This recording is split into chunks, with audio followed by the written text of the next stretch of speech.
you know, people say, I also hate hearing that. People saying, oh, he didn't want to fight, he wanted to wrestle. That is fighting, dummy. It's part of it. Right. It's the UFC. If he grabs you, takes you to the ground, and starts punching you in the face, I'm pretty sure that's a fight. Yeah, exactly. Don't make me rip out my boots. Here we go.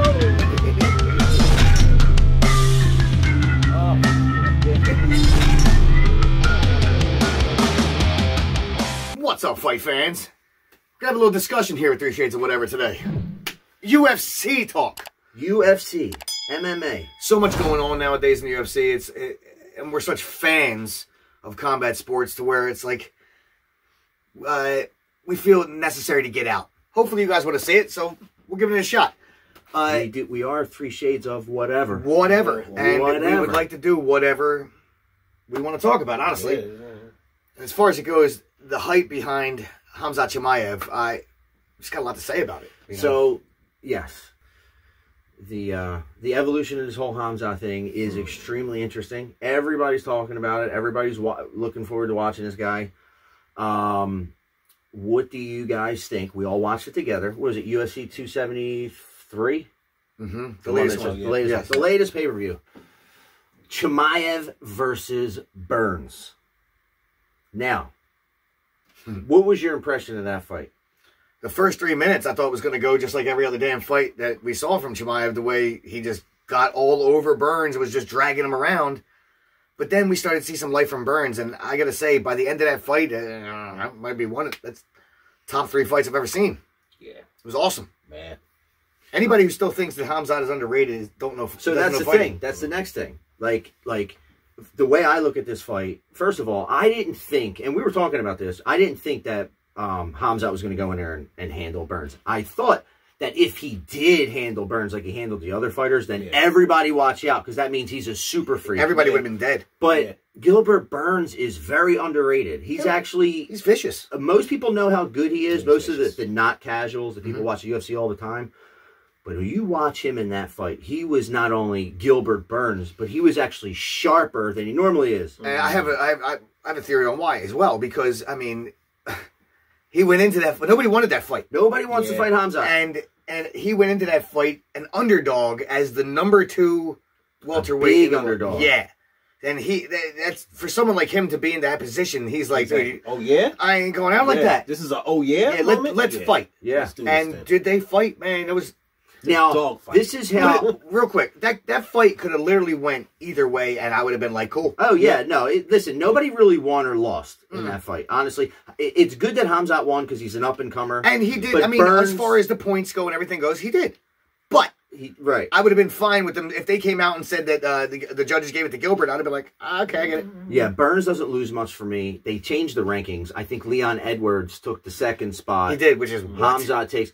Listen, Leon Edwards, he's on a 12 or 13 fight win streak or whatever. Fine. I don't think he can hang with Gilbert.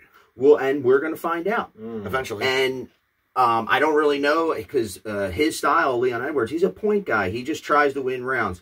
Burns, think about this, and the value of the KHAMZAT Chimaev win, because he stepped up in a huge way. He fought a guy who has way more experience and way more composure. KHAMZAT, that was his 11th fight ever. He has no composure. He has no experience. And he beat the #2 5th in the UFC guy. Yeah. He beat the #2 guy. I get it. I'm going to say this. Burns is vicious. So if you're going into the octagon with Burns and you're going to point fight him, you're going to have a bad night. Yeah. It's going to be a very bad night. And their grappling negated. Remember, we thought he was going to take him down, and their grappling negated each other, so they were forced to stand up. And that's what's awesome to see. But so many people, after the fight was over, was downplaying KHAMZAT's victory, saying that he didn't live up to the hype. They don't understand combat. No, that's because he didn't smash him. Yeah, they don't understand combat. They don't understand combat. That's wild. Because, I mean, dog, 5th fight in the UFC, 11th total ever, fights the #2 welterweight in the world, goes the distance, and wins. In a war. Now, because I'm going to say this, dog, he got hit quite a few times. So it's like, oh, it's like, is he good? Is he going? Yeah. Like towards the end of that fight, there was even a moment like, damn, dude. There was so many moments on both sides. He weathered the storm. It was so good, man. That was a great fight, man. Now all 3 of us were like, Let's say Burns had fought Colby in the past, and Burns wins that fight, which it's totally possible. Colby Burns would be an amazing fight. In fact, that should be the next.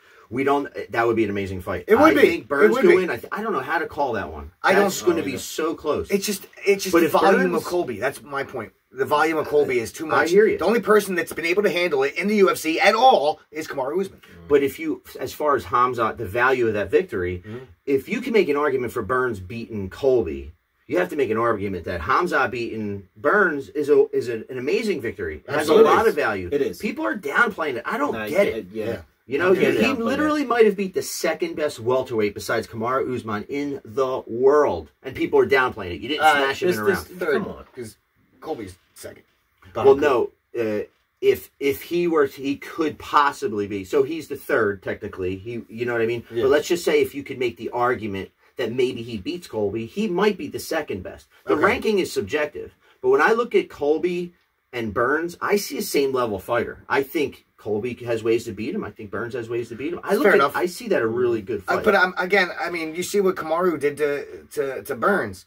Who else went the distance like that with? True. That's a good point. Just saying. That's the only frame of reference. But that's that's exactly right. And I'm just talking about because I mean, KAMARU has decimated the division twice over. Yeah. He has, except for one fighter. And we're going to talk about KAMARU very soon. I'm just saying. And I'm not like a Colby stan or nothing. I mean, I dig the fighter. I dig what he does in the ring. It is what it is, though. Yes, it just is what it is. I call it like I sees it. And so now, how do you call this? Jorge Masvidal on, I guess it was the Full Send. No, it was a Logan Paul podcast. Said that he doesn't think much of KHAMZAT CHIMAEV because he hasn't beaten anybody. Wait a minute, wait. I don't know, what is it? I know that smell. What is that smell? That's the smell of trying to stay relevant. But like, does that help him? Does that help him stay relevant, or does that make him look bad? It does make you look bad, but it still got us talking about him, don't it? Yeah. It does. That's called relevancy. That is true, but I think now what are we going to talk about it? What are we saying? That he's a dipshit and Khamzat will smash and go, but that's not the point. The point is if he gets that fight, that's a big payday for both. He will never fight him. First of all, he's not ranked good enough. That's not true because he went up against another great wrestler in Ben Askren and knocked him the fuck out in 2 seconds is how he's going to see it. Yeah. And he's going to see as Khamzat as this wrestler. All right. But even though he's knocking people out cold. If Masvidal takes a fight with Khamzat, I will be floored, shocked. Because now Masvidal's going to get his ass handed to him again. And he's done after that. Well, take the beatings as long as your pockets keep getting lined. That's true. That's the way I keep saying that. I think Masvidal needs to line his pockets with fighting like fighting a Conor McGregor. That's his money fight. That's literally what I was about to say. You want to know my honest opinion for his next fight? It's because Conor wants to come to 170. That's the fight, and I don't like. I remember seeing a thing a while back saying of Masvidal saying what he would do to Conor. That little man don't want to fight me, bro. I don't think you want to fight Conor, in my opinion, because I think Conor's hands are better than yours. That's my opinion. They are. That's a tough one for me to call because for some reason I feel like Masvidal's size is going to be a problem. Dude, you can't say that because they're both big. They're both fighting 170. He may be a little taller, maybe have a little bit of reach. I think that's it. It's the length. We saw what happened with Conor and Nate, and Nate's got more of a reach than friggin' Masvidal does. Masvidal like starts Nate though. Like he made it look easy. I agree with you. He made it look easy, and it was not easy for Conor. In fact, Conor got beat the first time. I agree. And it was a 5-round we're also war talking the second time. Definitely time, but our frame of reference is like. Okay, fair enough. Because to me, Nate Diaz is not a 170 guy. Even though Masvidal fought at 155, he was never really a 155. I also don't think that Masvidal is ready to feel that left. I think that's what's going to shock him. That's my opinion. I could be wrong. I think so. Some fights are real clear. You know who's going to win. Like if Usman fights Masvidal again, you know Usman's going to starch Masvidal again. The Conor Masvidal fight is one that could go either way in my brain. It could go either way. I'm not sitting there saying he's going to win. I'm just saying that I think he's going to go into it with this. I'm going to kill this guy, and it could cause him to lose because of it. Yeah, you know what I mean? Could cause him to make some mistakes. Yeah, he talks so much, and I truly believe that he believes what he's saying. You know what? I am with you there. I believe he believes what he's saying. Yeah, I think it's just that we don't believe what he believes because he's dumb. Just saying, I've heard the shit he's been saying about these fights before the fights are happening. I'm like, dude, he really believes that he's going to go do this to Usman. Yeah. He really believes he's going to do this to Colby. He's not going to do it to either of them. And he didn't. No. He can't wrestle. Right now, the top of the division is wrestling. I don't even hear that because, I mean, Usman stood there with him and knocked him stone cold out. Right, but he knows he can't go to the ground. He's afraid to get taken down, and he's afraid. You know, it messes people up. Dude, that whole fight with Colby, that's all you could see in his face. He didn't want to get taken down. Yeah. He would not throw the way he would because he didn't want to get taken down. Do we all love a war? I absolutely love a stand-up war. But my favorite stand-up wars, like for instance, the Chimaev and Burns, is when they are negating each other's takedowns, and they have to fight Same on the thing. feet. Colby and Usman. Yep. Same damn thing. Same thing. Those are my favorite fights. Yeah. My favorite fights are stand-up fights. Everybody likes to see punches being thrown, just crazy, just go crazy, like Forrest Griffin, and you know what I'm saying? Stephen Bonner. But the thing is, I also love the chess match. The technicality of grappling is something else. Jiu-jitsu I'm really and starting to wrestling. get into that now. And I'm not a big proponent of jiu-jitsu for the street fighting. I don't believe in jiu-jitsu really for street fighting. Okay. Because anybody who believes that it's just simple to go down and roll in a friggin' asphalt parking lot isn't thinking too straight. Yeah. You know what I'm saying? But as far as the cage goes, it is perfect. Oh, yeah. Well, when it's competitive, it's fun. When you have one guy just smothering the other guy That the whole sucks. time, you give the guy credit, but it doesn't mean it's the most entertaining. Just because he gets the credit, sometimes it isn't entertaining. But to round off KHAMZAT CHIMAEV, I think he should not fight a Colby Covington next. No. He needs to fight some guys behind him. So He needs some can get tune-up the fights. Experience. Yeah. Tune-up fights. He needs tune-up fights. And I think he beats every welterweight from like 5 to 10.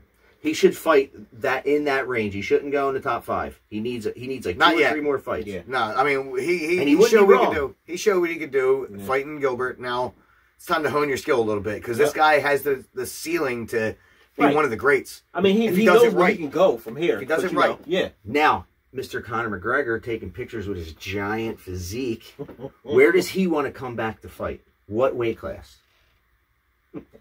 I'm not gonna, Yo, the bathroom's over there, man. no, it's that way. Oh, yeah.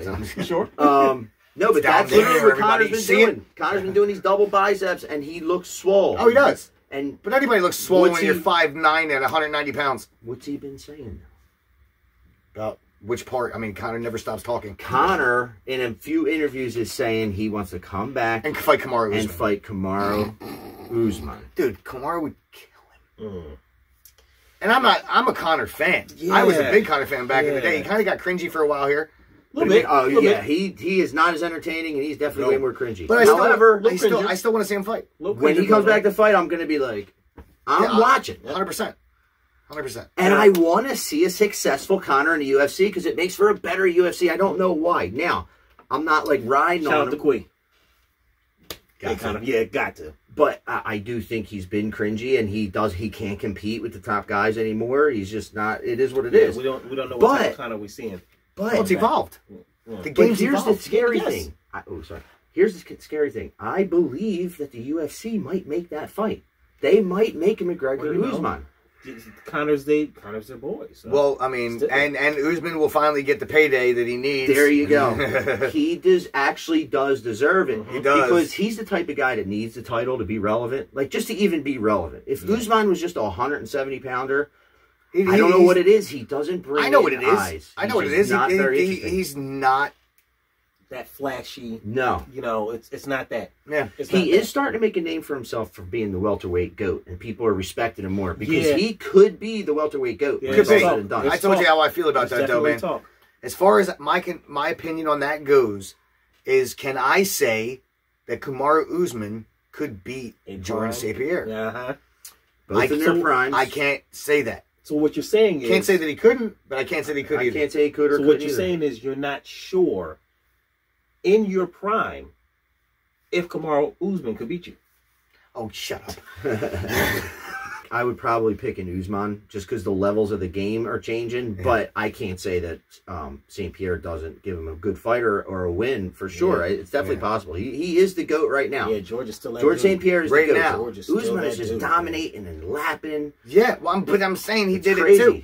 Yeah, he Lapping. did. And he I fought mean, more fights. And there's the thing of the record. He does have some losses, Yeah. And he got tested by a lot of people that I don't think Usman gets tested by, but I don't know. And Does Johnny Hendricks beat the crap out of Usman? I don't know. 3.5. Depends on what we're talking. I mean, I don't know. We're also talking about how many fights. True. I know. There's a lot to go into it. So. That's what I'm saying. Like, when you go so many, it's true. Eventually, the laws of probability says that something's going to happen. So then what it comes down to is about some more big time. names. Usman's got to fight. The next 5 fights, we're going to know. If Usman lasts people for 5 more fights, he's the GOAT. Because that's enough to be, that's a large enough argument. I can say that's a good enough argument. GSP, did he go up in weight class and fight Matt Hughes? No, he went up and fought Michael Bisping and beat him for the middleweight championship. Who Jake Paul just called out. Choked him out cold. Because I'll give that to Bisping. He ain't tapped. And my man went to sleep. Yeah. Bisping ain't about that action. Nah. You have to put me to sleep. I like him, dude. I love Bisping. He's Bisping so great. fought everyone, too. I know. He fought everyone. He got all. kicked in the face by Vitor Belfort on testosterone. Dude, that was one of the nastiest. I'll tell you what, though. One of the nastiest knockouts I've ever seen. Henderson? Yeah. Knocking him out? Yeah. Dude, it was disgusting. It is. His head almost came off. He got by another welterweight. He got knocked out. I think it was Kelvin Gastelum did the same thing to him. No, I mean a middleweight. Kelvin Gastelum knocked him out, and it was vicious. I think that was his last fight, or towards the end of his career. He was done. He's like, at that point. I think I'm gonna go start doing a podcast. He did enough. Yeah. But yeah, he's done enough. He's done enough at that point. So we don't want to see Conor Usman, but we want to see it. Like, we don't want to see it. I'd rather see Conor Masvidal. That's what I want to see. That's what I want to say. I think it'd be more entertaining. Right. That's along the same lines right there. Like, you want to see that. Dana White should say, listen, if you could beat who my other top welterweights are beating, then we'll see. Right. Dude, could you imagine, though? Could you just imagine? Conor gets in the ring with Usman and just catches him with the left and Bro, I'll and probably him. Listen, I'll drive to your house from home. I'll run to your house. I'll do 30 laps. No. I'll drive to your house. I will start recording, and then I'll do 30 laps Take around your phone your and house. start recording 30 laps. I'll be like, this deserves a lap, and I'll literally pass Dude, I'll just out. lap to his house and back. Go get in the, don't even say nothing. Go get in the car and drive back home. I'm talking barefoot. That'd be the funniest shit ever. That would be great. Yeah. One more topic that I think is interesting is John Jones versus Stipe Miocic. That's the fight they're looking to make at heavyweight. I just want to see John Jones again. Yeah. It's been 2 years. I think everybody's has a burning to see John, just to see what he's, where he is. What do we think about is his skill level and his talent? Is it going to come with him to heavyweight? Yes. Okay. His skill level and talent will come with him to heavyweight. Okay. Will that negate the power of the heavyweights when they punch him in the face? And heavyweights Stipe, are different, dude. You gotta understand. It is heavyweight isn't a weight class. Okay, Right. It ain't a weight class. It's 205 and up. 60-pound gap, bro. Jeez. 60 pounds. It's a lot. Where's he going to sit? He's saying he's going to be up towards the top range. Stipe never comes in at the limit, so he is a smaller heavyweight. Yes, he comes in what, like 245? He's varied. If they do end up making the Stipe John Jones fight, who you got? Bones. I'm gonna say John Jones. Yeah. If I had to make a guess, I'm gonna say John Jones. Stipe is an animal. John Jones, if he fights anything like he did in light heavyweight, is going to be a problem in heavyweight. I'll tell you what John Jones won't do. What? I don't think he ragdolls and does his wrestling stuff. No, I'm not talking about that. I'm talking. Him, and I think we're going to see some of them crazy ass elbows. Yeah, we're going to see because that. Stipe is a beast in the wrestling. That's area, and John's a beast everywhere. So let's just wait and see what we get. And shout out to Rochester, New York. That's where the boys from. So.